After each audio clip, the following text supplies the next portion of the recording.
Hi everyone, I'm here at school again, and in this short video, and it will be quite short because there's not much to this, but in this short video we're going to try and answer this question. So if you see a gas being released from a reaction, how do you know which gas that is? Now the reason this is important is because lots and lots and lots, in fact most gases don't have a colour, they are colourless.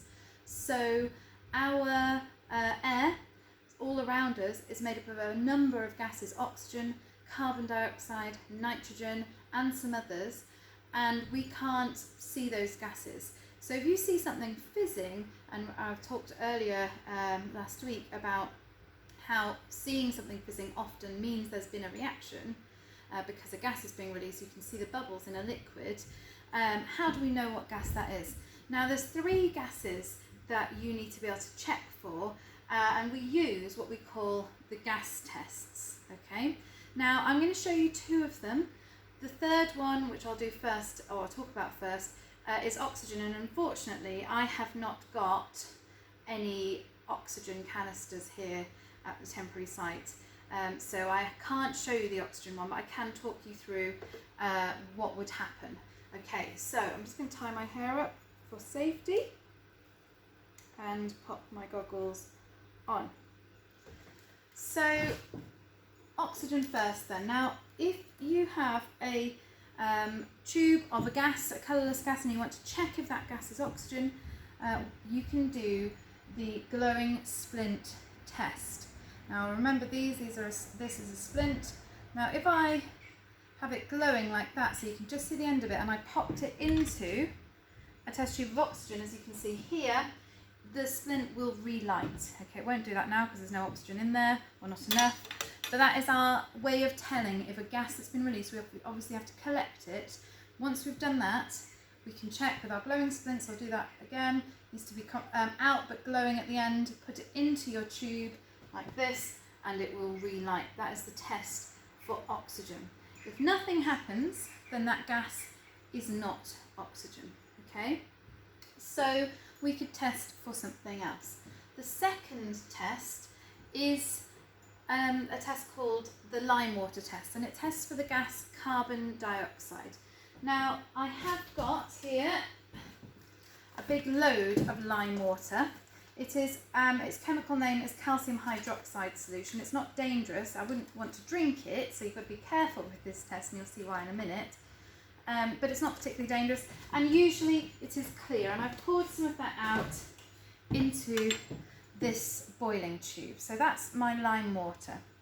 Now the easiest way for me to show you this is to breathe into, or blow into a straw into the lime water, okay, because as I breathe out, I'm breathing out a higher concentration of carbon dioxide than is in the air. So I improvised slightly because we don't have any straws.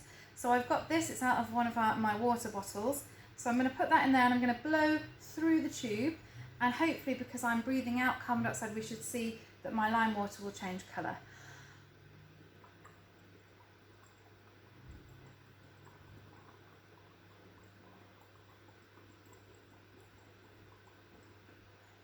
Not yet.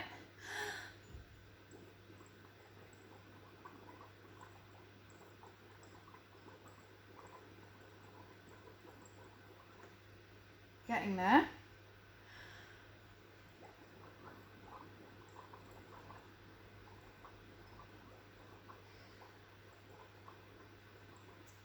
There you go.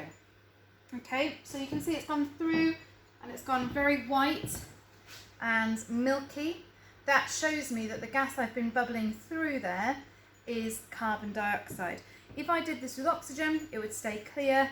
If I did it with another gas, it would stay clear. It's only carbon dioxide that does this, so I can tell that that gas, I know it was anyway because it's breathing out, but if it was an unknown gas and I did this, I could test, and that would show me that this is carbon dioxide.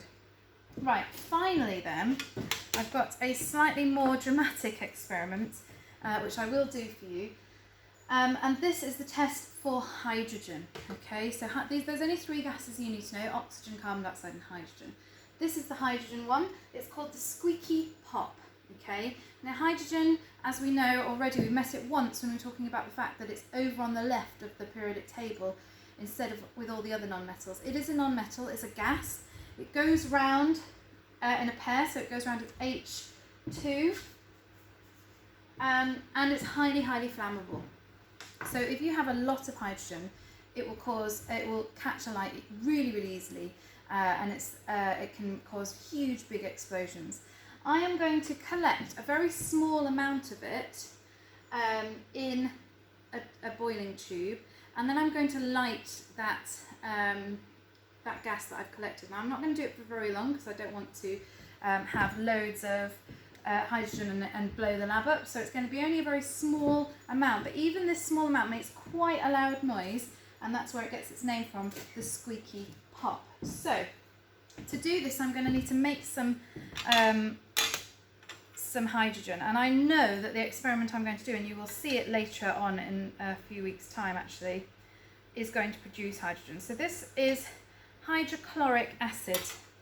Okay, so it's quite a strong hydrochloric acid, stronger than you would use. And I'm going to use in my hydrochloric acid a bit of magnesium. Okay, so I'm going to just put a bit of magnesium into my hydrochloric acid.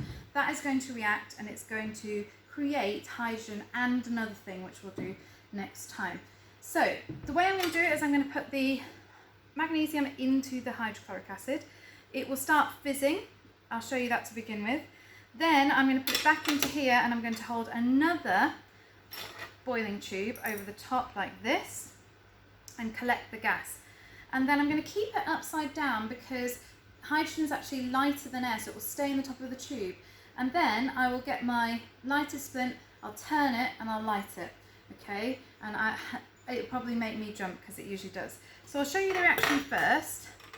Here is my hydrochloric acid, here is my magnesium, and hopefully you can see that is fizzing away now because there's a reaction going on. If I feel this, it feels actually like it's getting warmer. Okay, let's see if I can collect some of that gas. So I'm going to hold it over for probably less than a minute, just enough time. And then, in a second, sorry, Mr. McNaughton's at the window. I'm going to light that gas, and hopefully we should get what's called the squeaky pop. Here we go. Oh, that was a bit rubbish. I'll do it again. That's because I let all the gas out to begin with. And you might have heard it. It was like more of a little squeaky whistle. Let's do it again. And get it going a bit more. Let's put another bit in.